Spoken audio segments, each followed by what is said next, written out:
Kat, hi Seb. So I'm ready to present first concepts to you, and thought this would be the best way to do it on I'm going to say quick video. I'm going to try and be quick, but you've probably heard from Pat that I have got a tendency to waffle on a little bit. So especially as I'm uninterrupted by doing it this way. So apologies in advance if I do go on a bit. But you can always fast forward me this way and rewind and etc. So anyway, I'm going to talk through kind of ideas. At this stage, I'm not at 3D CAD visual, so it doesn't look very fancy. It's all a little bit basic and sketchy. But I think it's just important to get your input at this point because it saves expensive kind of unpicking of files and creating a 3D CAD model too early can sort of lead to a bit of disaster. So I'd much rather show you at this stage, even though please know that it is very, very kind of basic pen and ink on the page at this stage, but I think it's good to show you. Anyway, so here's your kind of mood board that I've put together for you, and I think the style that I'm going for and the vibe that I'm getting is a kind of modern country style. And the reason I sort of thinking of this is because, I'm sort of getting from you that you very much like your lighting and little knickknacks, your lanterns, lots of different pots, lots of colour going on.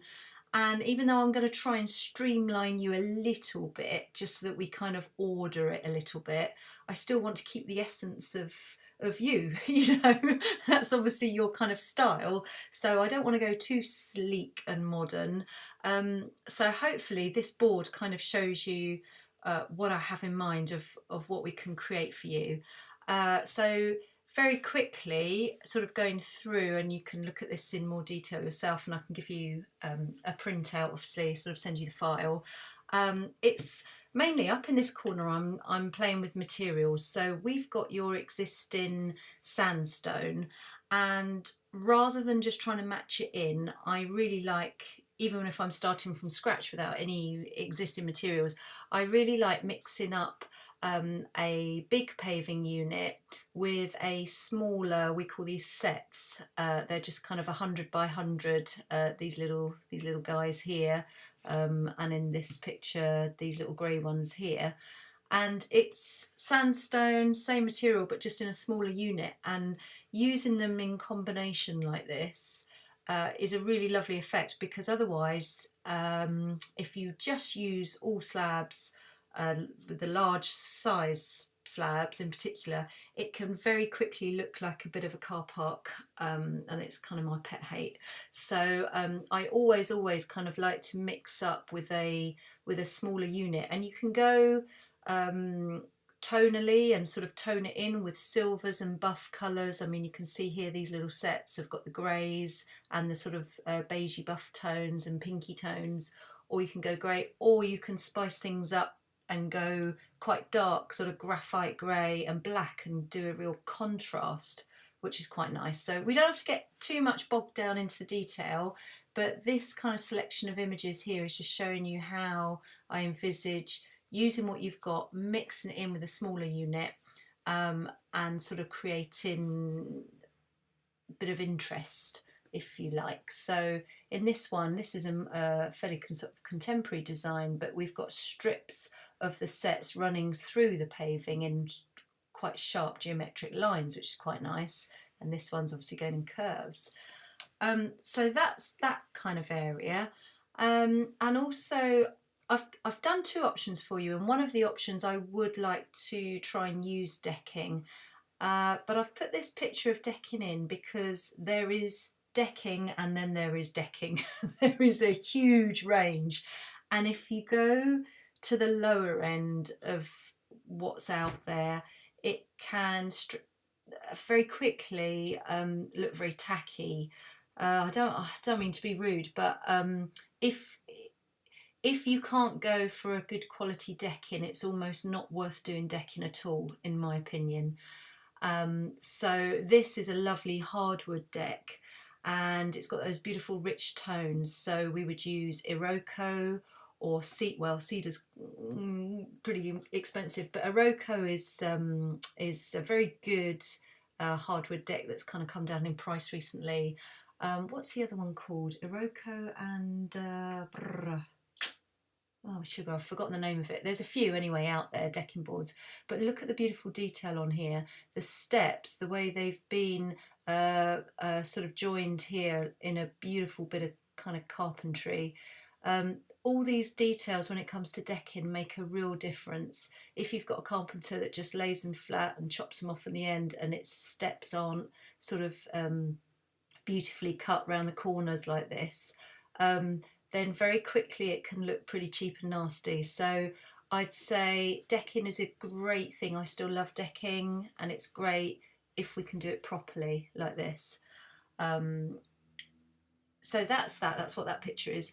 And then coming down into this corner, this is all about creating outdoor rooms. So I really get the impression that you want to kind of go and chill out, hang out, you know, entertain, have a really nice relaxation area down at the bottom of the garden. And you can only do that if you feel kind of cozy and enclosed. It's just kind of one of those design things that if your seating area is too open, it just doesn't have that kind of cozy feel about it. So I always like to have a bit of height and structure around seating area, screening, and I think you like the screens that I've used before. Definitely we can use screens again. And also for a bit of privacy, these pleached hedges, which I really want to use, especially on your right hand side where you've got tricky neighbours. This is my solution there. Rather than going up on the fence line, which you can't do anyway because of laws and legislation, you can get into sort of hot water. But what you can do is that you can plant these lovely pleached trees very close to your boundary, and they create an instant green barrier from your nasty neighbours and give you a bit of privacy. So they are ideal. Used those a lot recently, and they're just brilliant. So that's my contemporary sort of screening ideas. Just want to show you these two images of these kind of pergola type bespoke things that have been made here. These aren't off the shelf but can be knocked up very easily, and it's the idea of, rather than just having your upright pergola timbers and then your cross beams, which would be traditionally how you see it in garden centres and B&Q and what have you. Just the addition of sort of screening and little kind of shelving areas within it make it much more like an outdoor room and a much more kind of designery option. So this one here, this is really simple design that any carpenter can sort of knock up for you, and it means something like this kind of construction, you can have a little outdoor shelving unit. And I'm thinking with you guys, with all your lanterns and different pots and things, this would be lovely, this kind of idea to display things. And also when you've got kids, it's great to have timbers. You can bang in a few nails, hang up artwork, put pictures, you know, you can just use it. Something to hang bunting on if you're having a little garden party, something to hang lighting from. My kids even though the big one's 18, she will throw a blanket over top of a structure like this and create a little den and go and take her books in there to study. So you know, just having an upright pergola type room, and I've done that on the plans, so that's that idea. Fun stuff like your little mud kitchen idea, stuff for the kids.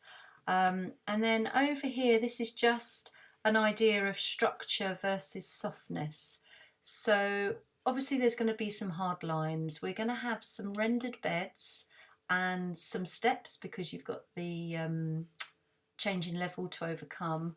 But by incorporating planting areas within that kind of change in difference, in height difference, is a major sort of design thing to do. So you'll see on the plans where I've kind of got the step difference and in height, overcoming the height difference. I want to bring the planting into that as much as possible.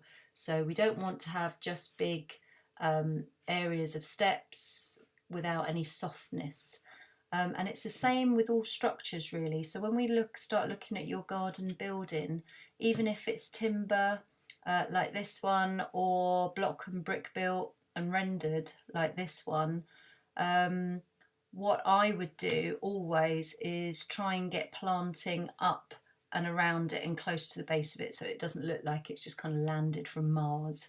You just want to bring the garden up and around it. This is a pretty poor example actually, because I couldn't find a good example when I was searching, so a couple of pots are a bit poor, but you can do much to soften structure. So whenever there's big harsh structures, the planting will really come into play.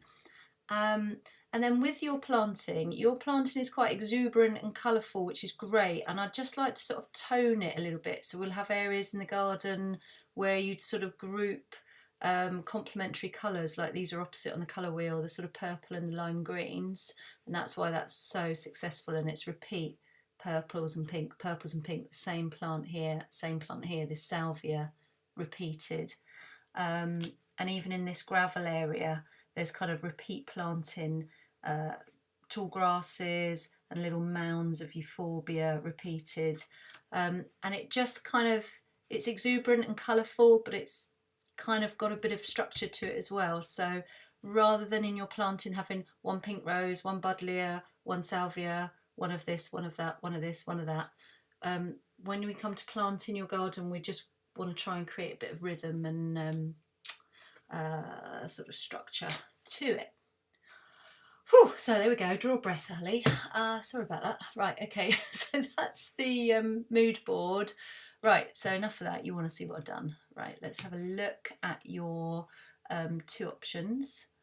Okay, so option 1, quick glance. Option 2, paving. What am I going to do first? Option 1. Right, let's go for the deck option first. Talk through this. Oh, I can't do it so that I don't have to see all that rubbish in the background. Oh, sorry about that. That's a bit rubbish, isn't it? Should have thought about this a bit better. Let's drag it over here.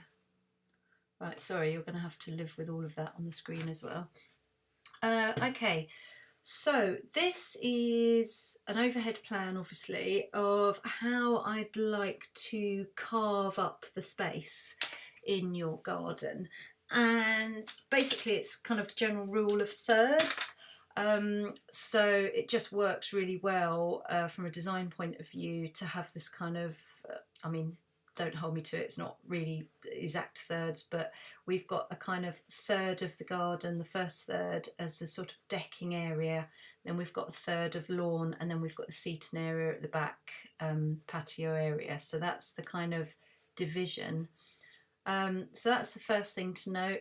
Second thing is the reason why I've got a lot of horizontal lines going across and eating into the garden, and that's because it's long, not too narrow, but it's longer than it is wide. And when you've got a longer garden, you always try and break it up with horizontals going across the space, and that just pushes out the boundaries. I know it sounds really theory and a bit rubbish, but it really works, I promise you. It makes your garden look wider, because if we just had sight lines and paths running right down the length of the garden, just going straight down, which a lot of people sort of make that mistake, it just makes it even longer and narrower. So that's why I'm sort of dividing it up that way. So what I've done is thought about how we can create those zones and those areas with planting around, because the other big mistake people make is planting all the way around the edge of the garden with a big void in the middle and nothing coming into the garden. So what I want to do is break that up and change direction so that it's forcing a kind of journey around the garden. So what I've done is we're coming out into the house, out from the house to the bifolds, onto an area of the hardwood deck, and And instead of sort of coming straight out into steps going down this way, I want to change direction of the entrance into the garden. So I've got a little flight of steps down here to the left and a platform, and then a little flight of steps that way down there. So straight away it's creating added interest, and it's just making it a bit more exciting. It's not sort of you've seen the whole garden all at once, and it's given me that lovely idea that I showed in the mood board about being able to bring planting right up in amongst the steps. I don't want just a row of steps, I want the planting right up and in amongst them. This would be a big rendered bed, so it does two jobs. It kind of stops people falling off the edge of the deck.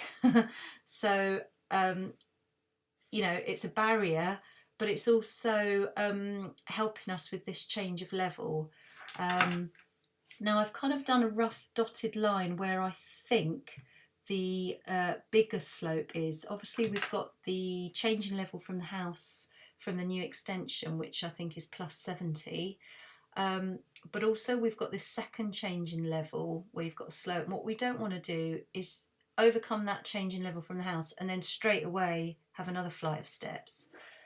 So what I'm suggesting here with this big raised bed is that this little bit of sloped lawn is cut away. We're literally terracing, and the spoil from here, all this soil goes in there. So it's very clever. So then you don't need any, you've got no skips or anything. You're not taking soil away. We're literally taking this out. There's a bit of digging out to be done, but all of that is going to be one level. You're going to have a nice level lawn, and all of the dig out is going straight in that rendered bed to plant all that, and that's all going to be lovely planting, and a couple of feature shrubs here, some lovely big ones, so that I think this would be the kitchen window, so that when you're looking out here you've got foliage and kind of, you know, lovely planting right up close to the house. It's not just around the edge. Obviously there's a little bit of a barrier needed here, so this is where the screens come into play, and I think it would be lovely to have some of those feature screens, but rather than upwards and vertical, that's the word I'm looking for, lay them horizontally here, so that you've got those beautiful lattice work screens that you can light up or what have you, and you can still see through it. This isn't a strong barrier, you know, you'll be able to get good visual, good sight down the garden as well.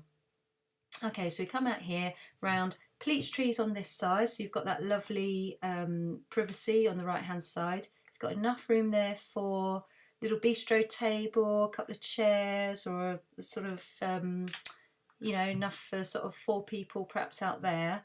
Down here, and then into this middle section. This is where I'm suggesting raised sleeper beds for veggies.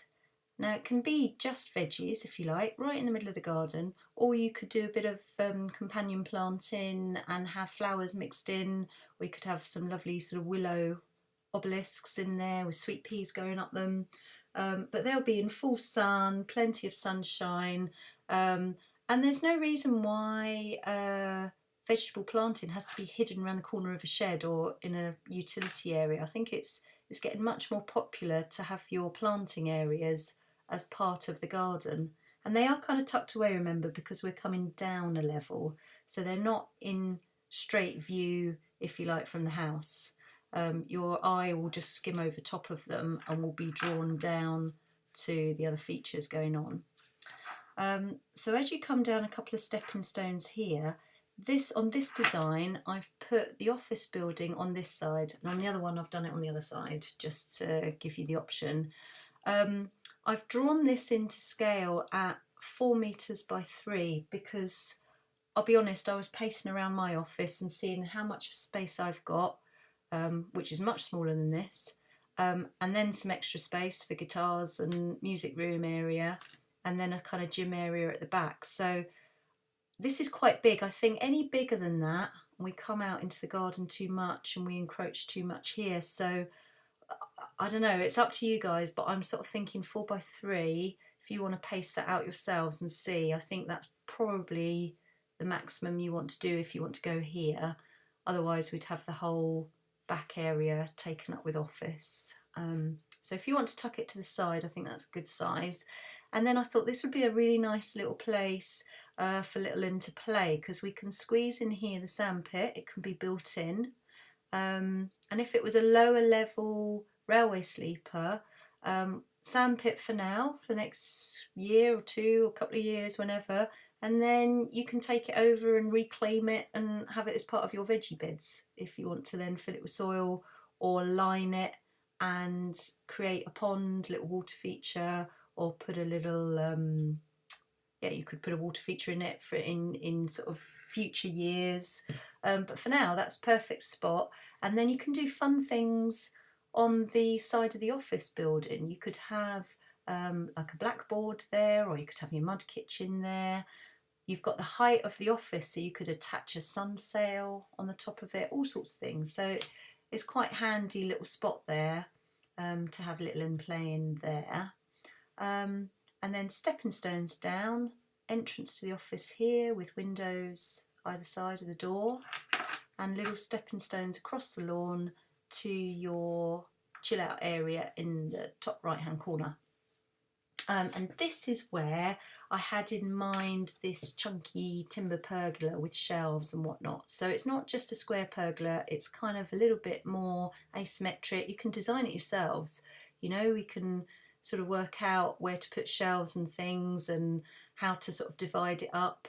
But going right into the corner here, you've got room here for a little sofa, table, your chimney, a barbecue, all that kind of stuff. Little planting area here, and an area here for the gym. Now I wasn't sure at this point whether that was going to be part of the building. I think this is all budget dependent, because quite frankly these buildings can really sort of, the budget can run away, as you know. So you know, whether this was an outdoor area with a frame for hanging what do you call it, punch bag and all of that stuff, or whether it was a kind of door in and a separate little area from your office, actually all kind of built and roofed and everything. So that's what I wasn't sure about, but there's space there for it. Okay, that's that one. So that's option one, deck, split level deck, raised bed, rendered bed, veggie area. Oh, I didn't mention that this would be a little hedge that comes out. It doesn't have to be a high hedge, it could be something low like a lavender hedge or something, or box, but it just gives that lovely horizontal line and a bit of division, so that when you're sitting in here it feels like a cosy room. Okay, so that's option one. And I wanted to give you, let's have them side by side, shall we? Should we do that? There we go. Right, okay. So you can see them side by side, what the difference is. Right, there we go. So option two, completely different layout, even though I have stuck with squares and straight lines and interlocking rectangles. I did toy with curves, and I just threw it out the window because just didn't seem to work, because we've got, you know, your sort of new extension, it's all for contemporary, modern, straight lines that you need a building. I started working with curves, and to be honest, I think it will get too expensive as well, because once you start playing with curves, you've got to cut all your stone, and it's just much more expensive to build curvy designs. And actually I preferred the straight lines for your garden anyway, so yeah, so this is the second option. As you can see, I've gone for the building in the top right instead of on the left here, and the seating area all across the back here. It's probably a larger overall paved area at the end of the garden. Play area is more in this section here, and veggie area still on this left hand side as you come down. So that's the difference here. And basically, the reason I've been able to create so much more room here is because I've done a much smaller area close to the house. On this option, this is a terrace rather than a deck. And because terracing is probably going to be a bit more expensive, I've kind of made it not big enough to put a table and chairs on like the deck close to the house, but instead I've done big wide steps going right across, I mean almost right across the window and the doors, with two big rendered planters either side, raised rendered planters, so that the steps on this design are part of the garden. And I thought, rather than having table and chairs like on the deck, here you could still come out and chill and sit on here, and you'd just have lovely big cushions to put on the steps, and I can sort of see people mingling. If you had people over, you'd come out. It's not like it's a trip hazard. There's still got a bit of room here before you go down the steps, but the steps are shallow and wide, and you'd sit on them, you'd put your drink on the side, or you'd perch on the raised bed. So it's kind of still usable space, but not a big flat terrace space, if that makes sense. So I've written a note here that you would still have to dig out the slope and level off. So I'm still talking about digging this slope out, and all of that spoil goes under here, because obviously all of this needs to be kind of built up to create the sort of terrace, so to speak. Actually, on both designs, it's worth mentioning, because I've terraced this lawn to give you a nice flat lawn, you will just have to check with your builder either side about the fencing. The fencing might need to be shored up either side because you're digging out a bit, but that's by the by sort of construction note. Sometimes you need to put in concrete gravel boards, or a little bit of extra gravel boards, or even a little sleeper edge down the side, just to make sure that next door's garden doesn't sort of tip into yours when you dig out like this. But the builders would know all about that. So yeah, this gives you the nice sort of flat lawn area that you want.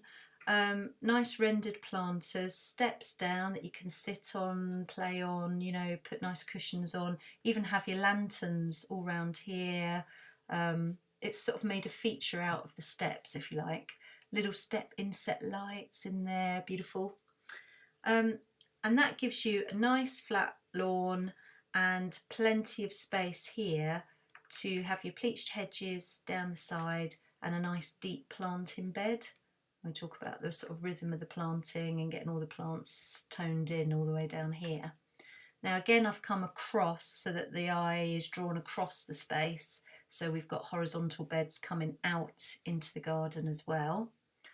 On this one, you'd come down the steps and down to the left, and this whole area becomes kind of utility area for growing. I don't really know what goes on up here, whether this is all enclosed off, but I've made this a kind of gravel area with stepping stones, split height raised bed for growing, little growing area that you can go up the fence here.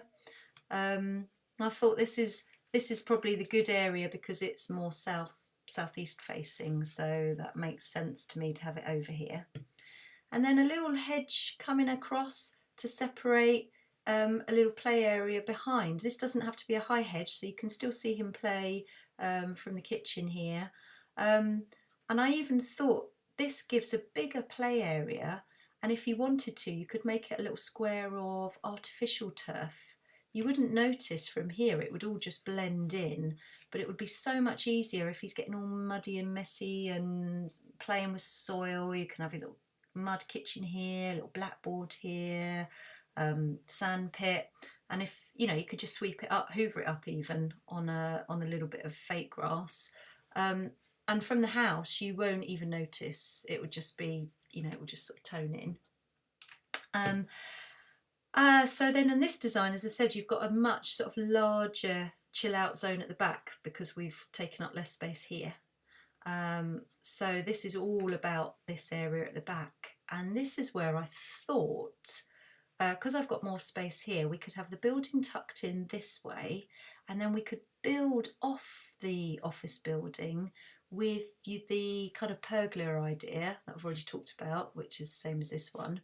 But on this one, because we've got space under it, what you can do is create a kind of multi-purpose frame. So this is concreted in and, you know, rock solid, and then you can put a carabiner clip on the frame, and it's perfect because then if this was practical for you, you could come and hang your punch bag on when you want to use it for training for that, or you could go and hang a lovely basket egg chair on it and go and sit in it and read a book and chill out.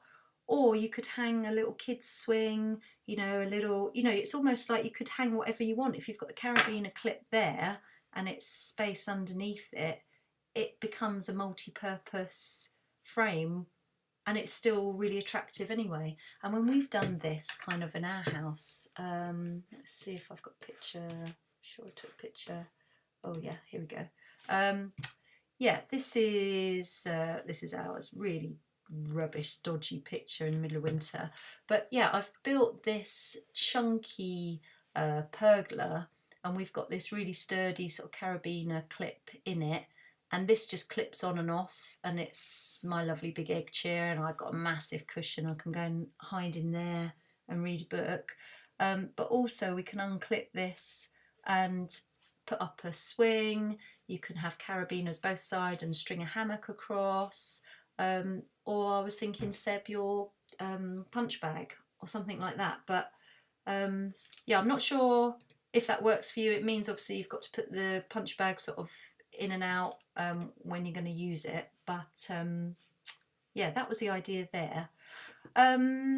Because also you've got room to have your sofa and your fire pit or chimney or whatever, and planting all the way around it. So it's amazing how much freeing up this area and not having such a big deck close to the house means that you can use much more and get much more from your garden down at the end of the garden. So if that's where you think that's where you spend most of your time, it's probably worth going for option 2, even though at first we thought it made sense to have a big terrace next to the house. Oops. I was just looking at this picture of the back of the house that you sent. It's a bit small, but yeah, I'm guessing that the new extension comes quite far out, and then we've got quite a big slope here to overcome. I mean, I didn't have the dimensions here, but obviously I can see that it's 3 steps down at the moment. So yeah, with this second design, the terrace would be up by the back of the extension, and this would be more levelled out. We'd have to overcome this slope, and it would be, you know, a case of digging out, shoring up the sides to make sure next door's garden doesn't fall in, and using that soil under the terrace. Does that make sense? I hope so. Okay, all right, I'm going to leave it there because it's a lot to take in, and I've waffled quite enough. I was going to leave you with a last shot of them both up, but I seem to have lost it, which is not very helpful. Well, there we are. No, that's option 2. Oh, crikey, what have you done now, silly woman? There we go. Right, okay, that's option 2 with the steps, and option 1. There we go. I should have done this beforehand, sorry guys. Right, there we go.